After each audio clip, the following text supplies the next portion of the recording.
YouTube, it's Matt with Olympus Reptiles, and today I want to update you on a couple of our rattlesnakes that have been featured here in the zoo. These are two snakes that are, well, they're near and dear to my heart.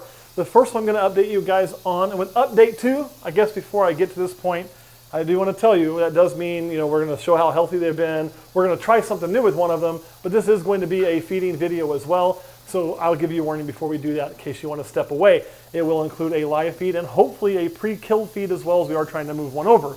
The first thing I'm going to update you guys on is this one right here. Of course, this is one of our wild caught ones, so it will be receiving a live feed.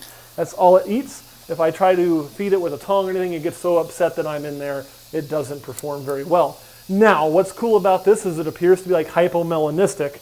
So we're hoping we can prove this out genetic as time goes by, and it was wild caught out of Oklahoma. So now's the point that if you don't want to see something, you should probably stop watching. And also, just for purposes, I do have all of my tools I may need with me, and I took the safety glass off before we started. So you should always be prepared with your equipment, right? So we're going to take this little live rat here. We're going to pop his lock. And you can see how interested he is in me. So I'm not going to give him a chance to find me. Put that in there, lock it up, and then I can step away, and we'll see what happens.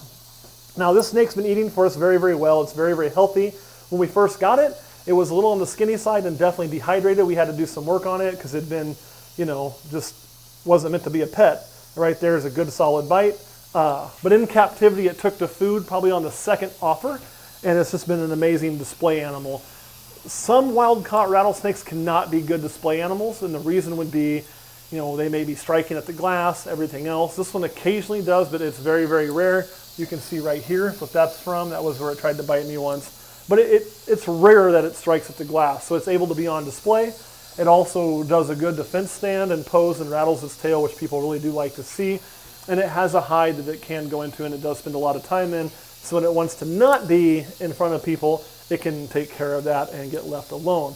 Now, if you look at the rodent is dying. It is affected by the venom. What you'll see is the head is leaning towards the side, and its right arm is not working well. That is pretty common with what we usually see. Now, I know we always go away from watching the rodent completely suffer, and we're going to do that again. For those of you that get angry about that, I'm sorry, this is not meant to just be a snuff film.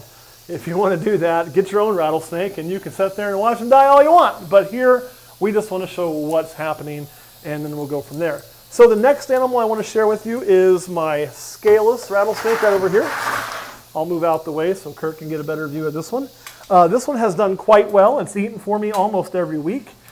We've never tried to feed it pre-killed. This was born in captivity. When we got it, it was on live food. It does not stress near as much about me being around. You can see it doesn't care. It's kind of curious. It's not shaking its tail. That does not mean I should pick this snake up and handle it, though I have seen people who are like, I think my rattlesnake trusts me, we trust it, and we're good friends, and they're going to end up in the hospital one day, and you know what, Darwinism. But I do think we can switch him to pre-killed. I really do want to switch him to pre-killed because of him being scaleless, and it's probably a better day for the rat anyway. So we're going to give that a shot. Now the way we're going to do that is I'm going to use this tool right here on my hands, and it has a plunger that releases on the end, like so. So I can simply open it, pick the snake or the rat up in this case, hoping to pick it up by the back. It gives me a good way to dance that around, see if I can get him to feed on that. And if I can, then I can simply drop it with the plunger and be good to go. Now this is new for him, so we'll see.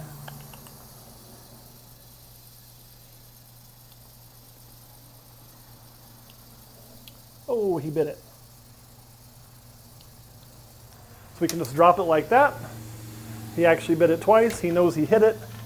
And more likely than not, I will hang out for a few and see if we get lucky. And if it starts happening, he will begin to swallow it. Actually, what we'll probably do is finish the swallowing up on our Patreon video of both of these. Oh, did you get the yawn? I love when they reset the fangs. But that is a very, very good indication that he will likely take pre-killed for us, which is awesome. So I will probably switch the snake over fully to pre-killed. The reason that is important with the scaleless, because you guys know I am mostly a live feeder, is they're more susceptible to getting bit by a rat. They're more susceptible to be getting scratched by a rat. and that skin breaking opens them up to infection a lot more than it's going to something with the scales and the protection and the armor. It's just more exposed. You're going to eat that butt first. Well, there's your answer. Can we switch a scaleless rattlesnake to pre-killed? Yes, we can, and he likes the butt. So, all right, guys, that kind of wraps that up, unless you have any questions for me, Kurt. Nope. All right, guys, thanks for watching. So what you saw today was what appears to be a hypomelanistic rattlesnake bite its prey, which its prey is still probably behind that hide alive, but not for much longer, and a scaleless rattlesnake take its first ever pre-killed meal. So thank you for watching. We'll see you all next week.